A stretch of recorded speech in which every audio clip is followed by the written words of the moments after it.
제가 만리장성을 가보고 느낀 점이 두 가지 있습니다. 하나는 만리장성이 그냥 동네 뒤편에 있는 게 아니었거든요.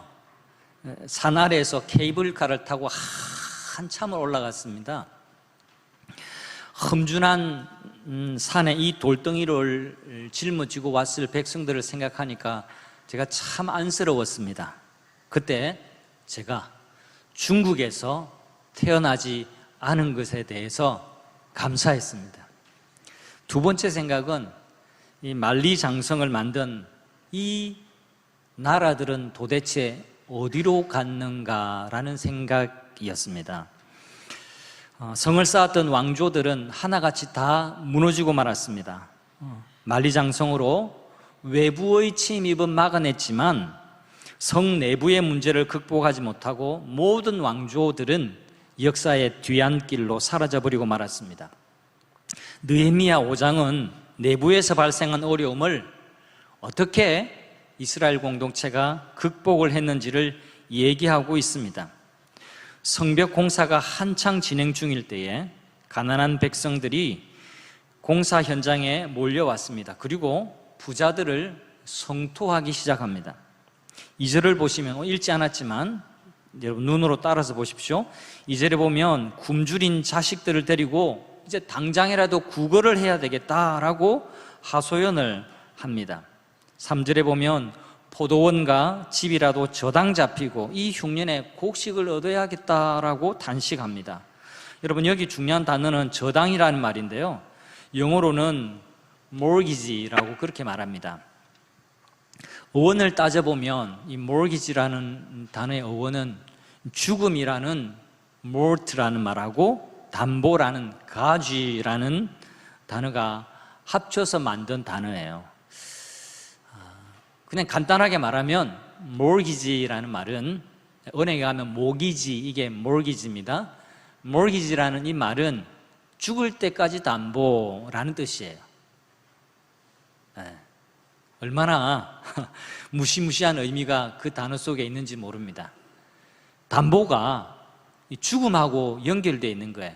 내가 죽기까지 이 담보를 가지고 이자를 내야 된다, 이 뜻이 mortgage에는 있는 겁니다. 이 3절에 포도원과 집을 저당 잡혔다 할 때 이 저당이라는 말이 그거예요.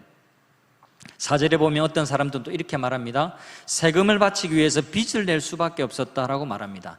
여러분 이게 말이 쉽지 결코 간단한 문제가 아닙니다. 여러분 생각해 보십시오. 내게 밭대기 몇 평, 집 한 채 달랑 있는데 이 재산세를 매번 빚을 내서 세금을 내야 된다? 여러분 이 얼마나 어려운 상황이었는지를 상상해 보시기를 바랍니다. 5절에 보면 빚을 갚지 못하자 급기야 자녀들을, 딸을 종으로 팔아야 되는 사태까지 벌어졌습니다. 1절에는 이 모든 상황을 총체적으로 이렇게 설명합니다. 백성들이 부르짖어 원망했다. 두 가지 단어 여러분 딱 떠올리십시오. 부르짖었다, 원망했다. 큰 소리로 원망했다, 이겁니다. 가난한 백성들에게 고리대금을 일삼는 지도층을 향해 들고 일어나는 상황이었습니다. 지금 무너진 성벽을 세우는 것은 고사하고 공동체가 붕괴될 수 있는 위기가 이 예루살렘 공동체에 찾아왔던 겁니다. 그런데요, 반전이 일어납니다. 그런데 놀랍게도 1절에 이 부르짖음과 원망이 13절에 가서는 아멘과 찬송으로 변합니다. 13절 한번 눈으로 따라 보실까요? 하반절입니다. 회중이 다 아멘하고 여호와를 어떻게 해요? 찬송하고 백성들이 그 말한 대로 행하였느니라. 자, 저를 보십시오. 1절에는 부르짖음과 원망이 있었습니다. 13절에 이 사건의 해결점에는 아멘, 아멘, 아멘 찬송하는 이런 장면으로 바뀌어졌습니다. 어떻게 해서 이런 놀라운 변화가 일어났을까요? 오늘 설교의 핵심은 이것입니다. 어떻게 해서 이런 일이 일어났을까? 그것은 다름 아니라 느헤미야가 전하는 하나님의 말씀과 그의 삶의 감동했기 때문에 이런 놀라운 변화가 공동체에 일어났던 겁니다. 한번 따라해 주시죠. 말씀과 삶. 말씀과 삶. 네. 5장을 조리고 또 조리면 말씀과 삶 때문이었다라는 것을 우리가 알 수가 있습니다. 느헤미야는요, 백성들의 원망 어린 호소를 듣고 부자들을 설득하기 시작합니다. 그 설득의 중심은 다름 아니에요. 자기 정치력이 아니었습니다. 연설의 능력도 아니었습니다. 말빨이 아니었습니다. 그 설득의 중심에는 하나님의 말씀이 있었습니다. 느헤미야는 백성들의 지도자들에게 연 12%의 이자를 가난한 자들에게 돌려주라고 권고합니다. 여러분 11절을 보실까요? 그런즉 너희는, 부자들입니다, 그들에게 오늘이라도 그들의 밭과 포도원과 감람원과 집이며 너희가 구워준 돈이나 양식이나 새 포도주나 기름의 100분의 1을 돌려보내라. 여러분 여기 100분의 1을 돌려보내라. 여러분 100분의 1이 얼마 안 되는 것 같죠? 100분의 1이면 몇 퍼센트입니까? 되게 어려운 것 아니죠? 몇 퍼센트입니까? 1%. 근데요, 1%는 얼마 되지 않는 것 같은데 이 1%를 매달 받으니까 연 12%가 됩니다. 여러분, 연 12%면 적은 게 아니죠. 여러분, 은행 대출 받으시면 몇 퍼센트의 금리로 받으시죠? 5% 혹은 6% 사이 정도인 것으로 저는 알고 있습니다. 그런데 연 12%, 여러분 이게 어마어마한 거예요. 근데 12%의 이자는 당시에 통용되던 이자였습니다. 지금도 우리가 은행이나 누군가에게 돈을 빌릴 때 이자를 주는 것처럼 당시에도 12%, 연 12%의 이자를 받는 것은 불법은 아니었습니다. 세상의 관점에서 보면 그게 당연한 것이었습니다. 그게 세상 법이었습니다. 그런데 느헤미야는 이렇게 말합니다. 12%의 이자를 받지 말고 10절에 보면 이자 받기를 그치자라고 지도층을 향해서 호소합니다. 그리고 이뿐만 아닙니다. 이미 받은 것을 돌려주자라고 말합니다. 11절에 보면 100분의 1을 돌려보내라. 느헤미야의 제안의 핵심이 뭡니까? 나눔이 있는 아름다운 공동체를 만들자라는 것이 핵심입니다. 세상의 법으로 봤을 때는 여러분 이게 나눔이 있는 아름다운 세상, 이게 가당치 않은 법입니다. 여러분, 내가 이자를 받는 게 당연한데, 빌려주고 이자를 받는 게 당연한데 그러지 말고 그냥 되돌려 주자. 그리고 이미 받은 것도 다시 그 사람들에게 되돌려 주자. 이건요, 쉬운 이야기가 아닙니다. 그런데 백성의 지도자들은 느헤미야의 제안을 기꺼이 받아들였습니다. 이것이 놀라운 점이에요. 어떻게 이런 일이 가능했을까요? 사람이 변화되는 건요, 그 뒤에는 분명히 이유가 뒤따릅니다. 사람의 심경이 변화되는 것, 사람의 지갑이 열리는 것, 여러분, 돈을 내놓는 것, 이건요, 보통의 변화가 아닙니다. 오늘 쉽게 생각하시면 안 됩니다. 어마어마한 변화가 그 공동체에 일어나고 있는 겁니다. 어떻게 이런 일이 가능했을까요? 그 이유는 예레미야가 외친 하나님의 말씀 때문이었습니다. 예레미야가 이렇게 하나님의 말씀을 외쳤다라고 성경은 그렇게 서술하지 않지만 10절과 11절의 내용이 사실은 하나님의 율법의 말씀에 근거한 느헤미야의 제안이었거든요. 느헤미야는 세상의 법칙이 운행하는 그곳 예루살렘에 하나님의 법칙이 무엇인지를 상기시켜 주었습니다. 자, 신명기 말씀을 제가 인용합니다. 두 군데를 이용하는데 좀 잘 보시길 바랍니다. 시간상 제가 다 읽지는 않겠습니다. 23장은 제가 읽어볼게요. 타국인에게 내가 구워주면 이자를 받아도 되거니와 내 형제에게 구워주거든 이자를 받지 말라. 이자를 어떻게 해요? 받지 말라. 그리하면 내 하나님 여호와께서 내가 들어가서 차지할 땅에서 내 손으로 하는 범사에 어떻게 하시리라? 복을 내리시리라.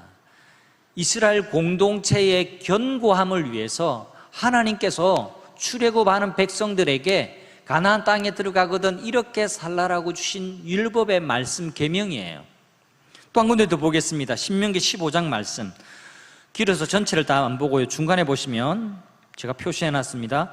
내 손을 그에게 펴서 가난한 자들에게 펴서 그에게 필요한 대로 쓸 것을 넉넉히 주라. 이게 느헤미야의 말입니까? 하나님의 말씀입니까? 하나님의 말씀입니다. 그리고 마지막 부분 보세요. 내가 내게 명령하여노니, 지금 하나님이 모세를 통해서 백성들에게 하시는 말씀입니다. 너는 반드시 내 땅 안에 내 형제 중 곤란한 자와 궁핍한 자에게 내 손을 어떻게 하라고요? 어떻게 해요? 펼지니라. 움켜쥐지 말고 펼쳐서 나누어 주라. 그렇게 말씀하고 있는 겁니다. 사랑하는 성도 여러분, 이것이 바로 하나님 나라의 법이에요. 하나님의 백성은 하나님의 말씀을 듣는 사람입니다. 하나님의 백성은 하나님의 법의 지배를 받는 사람입니다. 아멘이십니까? 여러분이 대한민국 국민이라는 것을 어떻게 알 수 있죠? 대한민국 국법의 영향을 받기 때문에 그래요. 저도 외국에 잠시 있어봤지만요, 외국에 가 있어도 대한민국 국민이에요. 왜 그렇습니까? 어디에 있느냐가 중요한 게 아니라 어느 법의 적용을 받느냐, 그것이 어느 나라 국민인가를 결정짓기 때문에 그래요. 사랑하는 성도 여러분, 여러분이 하나님의 백성이심을 믿으십니까? 여러분 하나님의 백성 맞습니까? 그러면 이 세상의 법에 위에 있는 하나님의 법을 따르는 사람이라는 뜻입니다.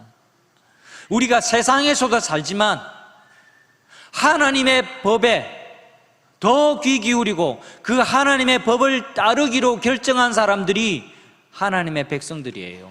일요일이 되면 이 사각형 벽돌 안에 들어와서 설교를 듣고 가는 사람이 하나님의 백성이 아니에요. 그것이 세상 사람들과 우리를 구별 지어주는 그런 경계점이 아닙니다. 우리가 진짜 하나님의 백성이라고 하는 것을 나타내는 정체성은 뭐냐니까, 내가 어떤 사업을 하든 내가 어디서 일을 하든 그 속에서 내가 세상의 법을 잘 지키면서 살지만 나는 세상의 법 위에 있는 하나님의 법이 무엇인지 알고 하나님의 법을 따라서 그렇게 다르게 사는 사람들이라는 것이 하나님의 백성이라는 의미입니다. 하나님의 백성은 하나님의 법을 따라 사는 사람입니다. 성경에도요, 방금 인용한 신명기 말씀에도 언제든 가난한 자가 그치지 않을 것이라고 말합니다. 이건 하나님이 그렇게 만드셨기 때문이 아니라 이 세상의 구조 때문에 그래요. 어디든 어느 시대든 가난한 자는 그치지 않습니다. 그래서 우리에게 곤란한 자와 궁핍한 자를 너희가 도우라라고 하나님이 말씀하고 계시는 겁니다. 그러면 우리가 하는 모든 일과 우리 손이 닿는 모든 일에 하나님이 어떻게 하시겠다고요?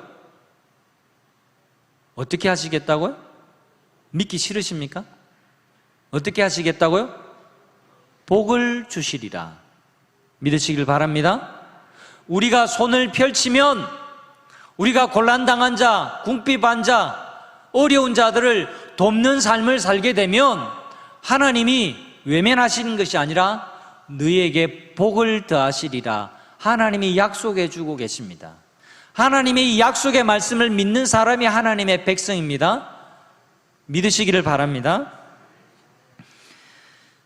주보에 보시면 지난 당의 결정사항이 실려 있습니다. 제가 다루지 못한 안건이 하나 있는데요, 그때 다루는 이슈들이 너무 많아가지고 당의 시간도 너무 길기도 하고 제가 중간에 안건을 깜빡했어요. 근데 8월에는 의논을 하려고 합니다.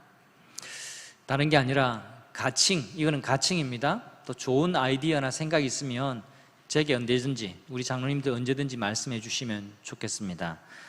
가칭 우리 마을 세우기, 이걸 한번 이제 숙고하고 또 기도하면서 하려고 하는데요.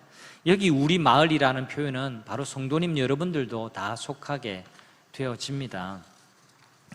우리 교회가 돌봐야 할 이 지역의 곤란한 분들, 궁핍한 분, 위기를 당한 분을 어떻게든 도우는 손길을 펼치려고 합니다. 네, 우리 마을은 하나의 상징적인 표현이에요. 꼭 우리 마을에만은 아닙니다. 우리 주변에 또 우리 도움을 필요로 하는 많은 열방들, 이웃들이 많이 있습니다.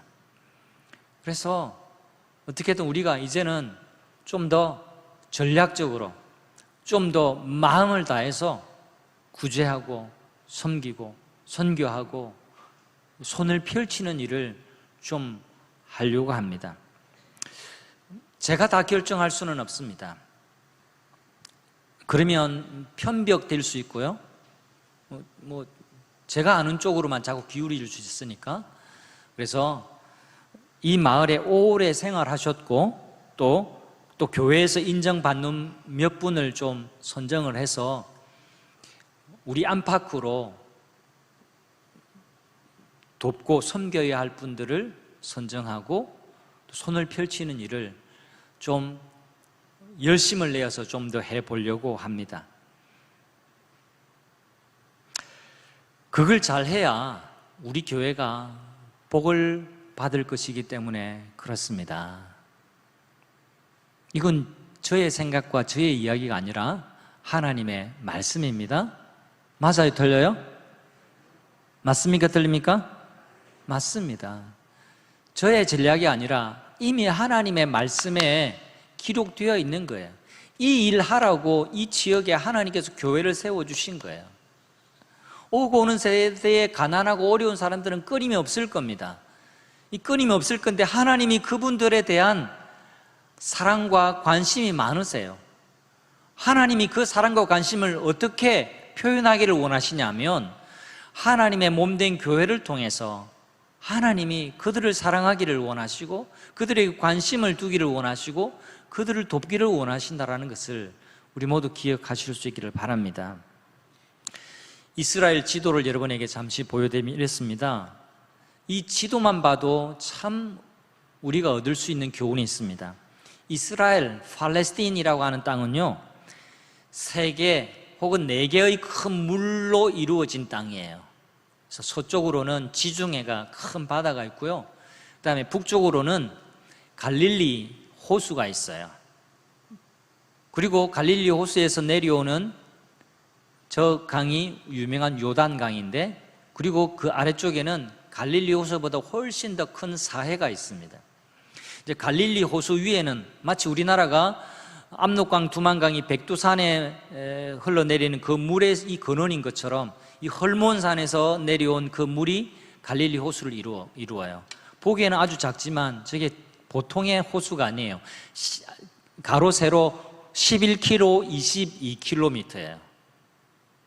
이 부근에 회동 수원지 제가 한번 가봤는데 가보기만 하고 둘러보지는 못했습니다. 봐도 제법 크다라는 느낌이 드는데 그 정도가 아닙니다. 그건 세 발의 피예요. 11km, 22km. 여기서 부산역까지 몇 킬로미터일까요? 아시는 분 계세요? 부산역보다 더 호수가 더 많을 거예요. 22km면 아마 김해 정도까지 되지 않을까 싶기는 한데 잘은 모르겠습니다. 아무튼 이 어마어마한 큰 호수가 이 갈릴리 호수예요. 그런데 아래쪽에는 사해가 저거보다 더 큽니다. 근데 갈릴리 호수는 여러분 다 기억하시듯이 예수님이 갈릴리 호수 부근에 있는 가버나움에 본거지를 두시고 공생의 사역을 하셨습니다. 많은 제자들이 저 갈릴리 지방에 고향을 둔 사람들 어부였습니다. 물고기 잡는 사람들이었어요. 이 갈릴리 호수를 기대어서 중심으로 해서 이 마을이 굉장히 많이 형성이 되었고 많은 사람들이 살았습니다. 근데 사해 부근에 가면 사는 사람이 그리 많지 않아. 왜? 말 그대로 사해이기 때문에 그래요. 여러분, 사해는요 해수면보다 대략 200m나 더 낮은 위치에 있어요. 그래서 물이 모이고 또 흘러가고 모이는데 더 흘러갈 데가 없어요. 그래서 위로부터 흘러내리는 모든 물들이 거기에 모여서 증발되고 또 증발되어서 내륙에 있는 호수지만 그 염도가 바다보다 훨씬 더 높아가지고 거기에는 물고기조차도 살 수가 없어요. 짠물 먹고 사는 바다 물고기조차 살 수 없는 말 그대로 죽은 바다였습니다. 여러분, 갈릴리 호수는요 위로부터 받습니다. 물을 받아서 저장했다가 계속해서 요단강으로 흘러보냅니다만, 사해는 계속해서 받기는 하는데 흘러보내지를 못해요. 흘러보내지는 못하니까 어떻게 해요? 거기에 깃대어 사는 생물들이 존재할 수가 없는 겁니다. 이름조차도 죽은 바다예요. 여러분, 영적으로도 마찬가지입니다. 받은 것을 흘러보내면 갈릴리 호수가 되고, 내가 받고 흘러보내지 않으면 사해가 됩니다. 내가 죽습니다. 나로부터 생명력이 솟아날 수가 없습니다. 여러분, 안티프라민 요즘도 쓰고 계십니까? 안티프라민으로 유명한 제약회사 유한양행을 아실 겁니다. 유한양행의 창업자 유일한 박사님은요 정말 훌륭한 분이에요. 현대그룹, 삼성그룹 같이 대기업을 이루지는 못했지만 자기 자신이 아니라 타인을 위해서 헌신한 리더로 기억되는 분입니다. 이분이 1971년에 사망을 하시게 되는데, 1971년 창업자 유일한 박사가 사망한 이후에 그분의 유언이 언론에 공개가 되었습니다. 사람들이 놀라지 않을 수가 없었습니다. 그 유언은 다음과 같았습니다. 잘 들어보십시오. 아들 유일선은 공부시켰으니 자립한다. 딸 유재라는 유한고등학교 옆 땅 5,000평을 상속하되 그것을 유한동산으로 꾸며서 학생들이 마음껏 드나들도록 한다. 손녀 유일링에게는 대학 졸업할 학자금으로 1만 불만 준다. 1천만 원입니다. 나머지 모든 재산은 유한재단에 기증해서 사회에 환원한다. 남의 일이 아니라고 지금 쉽게 들으시지만요, 기업의 회장이 수백억 대의 자산가가 자녀들에게 이런 유언을 남기는 것이 결코 쉬운 일이 아닙니다. 유족들에게는 인색한 유언이었지만 가족들 누구 하나 섭섭해하거나 이의를 달지 않았습니다. 도리어 멋있는 아버지의 마지막 모습을 감격스럽게 받아들였습니다. 그 이야기는 이것뿐만 아닙니다. 1991년 유일한 박사님의 딸 유제라 씨 역시 본인이 갖고 있던 주식 등 200억 원대의 재산을 모두 사회에 기부를 해서 아버지의 노블레스 오블리주의 정신을 이었습니다.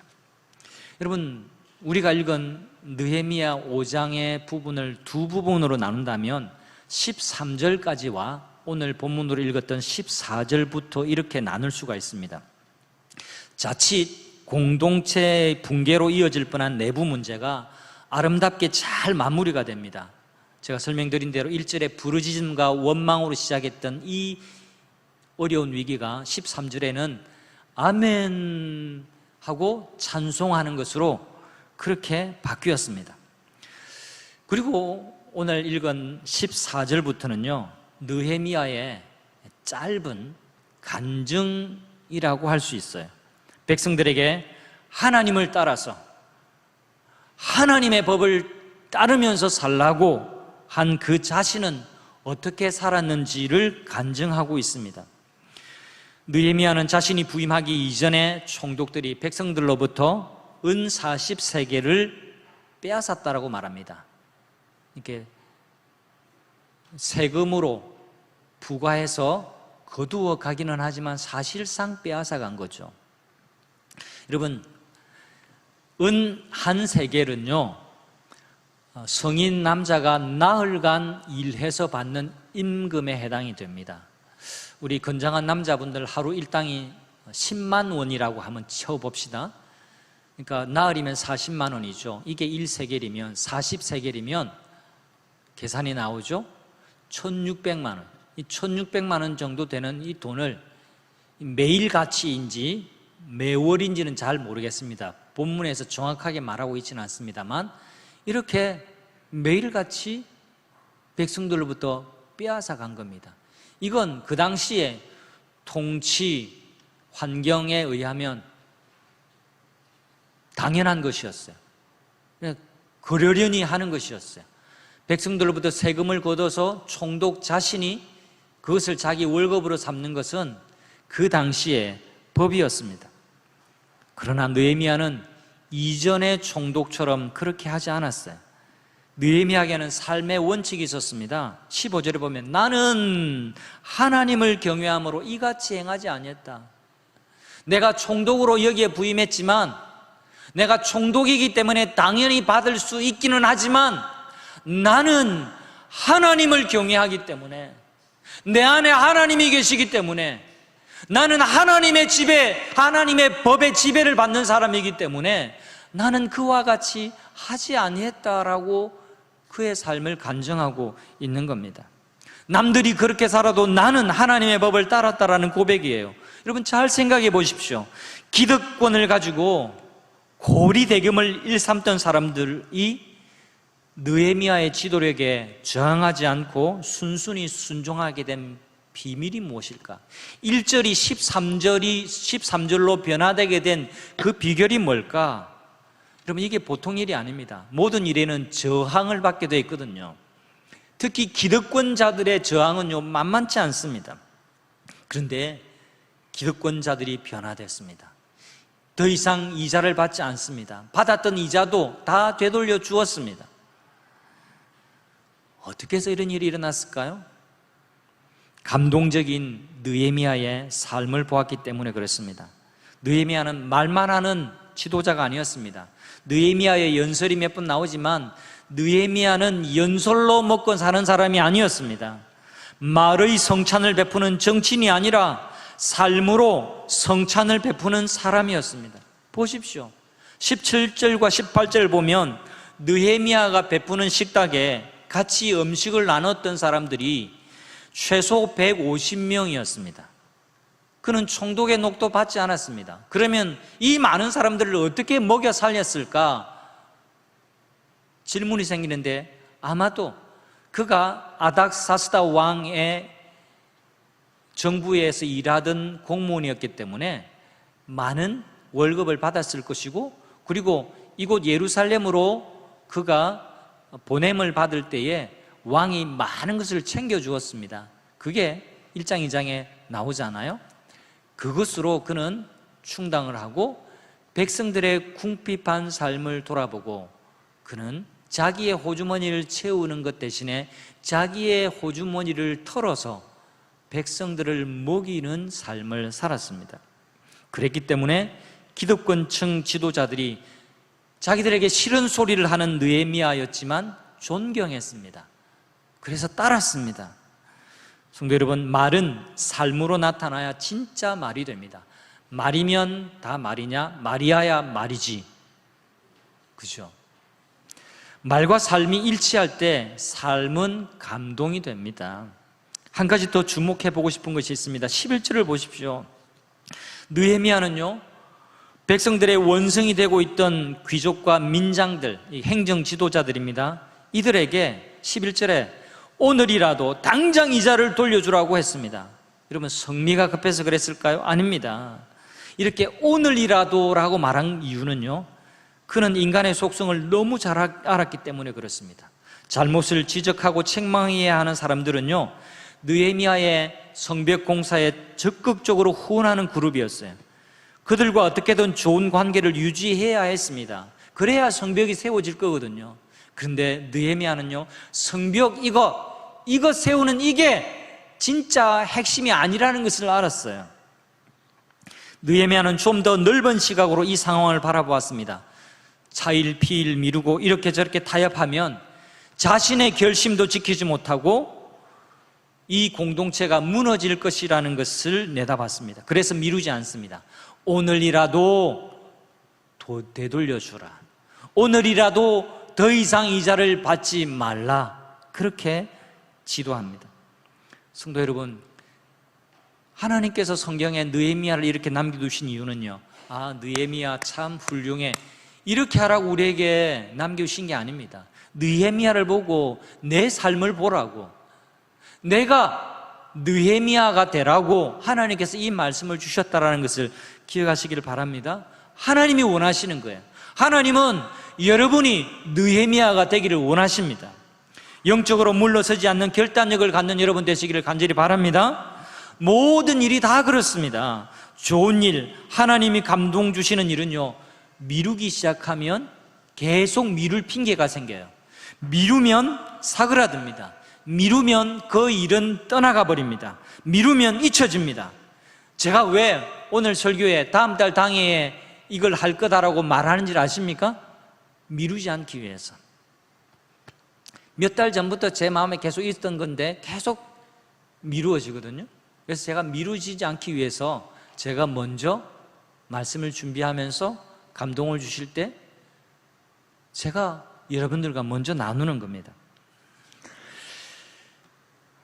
여러분, 바울은 로마서에서 이렇게 말씀합니다. 이 말씀 참 중요해요. 로마서 16장 19절 16, 19 너희가 선한데 지혜롭고 악한데 미련하기를 원하노라. 여러분, 선한 일에는 숙련공이 되어야 돼요.